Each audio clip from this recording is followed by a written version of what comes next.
સિંગલફળિયા વિસ્તારમાં બહુચર્ચિત યુવકની હત્યા મામલે બી ડિવિઝન પોલીસે માથાભારે અને 30થી વધુ ગુનાઓમાં સંડોવાયેલા અનવર હયાતની ધરપકડ કરી। ચકચારી હત્યાના પ્રકરણમાં પોલીસે અત્યાર સુધીમાં 4 આરોપીની ધરપકડ કરી છે। આરોપી અનવર હયાત ગુનાહિત ભૂતકાળ ધરાવે છે। હત્યાની કોશિશ, મારામારી, પશુ હેરાફેરી ઉપરાંત મિલકત સંબંધિત 30થી વધુ ગુનાઓ તેની સામે નોંધાયેલા છે।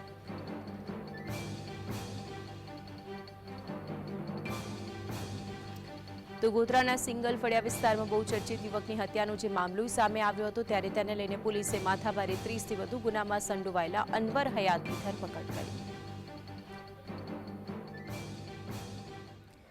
તો આ અંગે વધુ માહિતી માટે સંવાદદાતા રવિ જોડાઈ ગયા છે। રવિ, અનવર હયાતની ધરપકડ કરવામાં આવી છે, શું કહેવું છે આ અંગે પોલીસનું?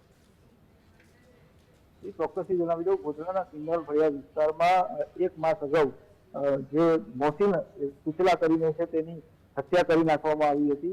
મધ્યરાત્રિએ તેની હત્યા કરી નાખવામાં આવી હતી। તેના પર મારા હથિયારો સાથે હુમલો કરાયો હતો અને ત્યારબાદ તેની હત્યા કરી નાખવામાં આવી હતી। જે મામલે પોલીસે હત્યાનો ગુનો નોંધી કાયદેસરની કાર્યવાહી હાથ ધરી હતી। આ પ્રકરણની અંદર પોલીસે 4 જેટલા આરોપીઓની ધરપકડ કરી છે। હાલમાં જ પોલીસે અનવર જે હયાત છે તેની પણ ધરપકડ કરી છે। અનવર હયાત ગુનાહિત ઇતિહાસ ધરાવે છે, તેના પર 30 જેટલા ગુના છે તે નોંધાયેલા છે અને હાલ તો પોલીસે આ મામલે વધુ તપાસ હાથ ધરી છે। આ જે આરોપી છે તે કેટલા સમય પછી તેને પકડવામાં આવ્યો અને જે હત્યા નિપજાવવામાં આવી હતી ત્યાર પછી તેના પરિવારને લઈને પોલીસનું શું કોઈ નિવેદન સામે આવ્યું છે ખરું?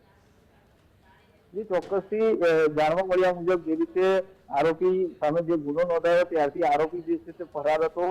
પોલીસે અલગ અલગ ટીમો બનાવી હતી આરોપીને ઝડપી પાડવા માટે અને હાલ જે છે તે આરોપી પકડાઈ ચૂક્યો છે અને પોલીસે હાલ આ મામલે વધુ તપાસ હાથ ધરી છે।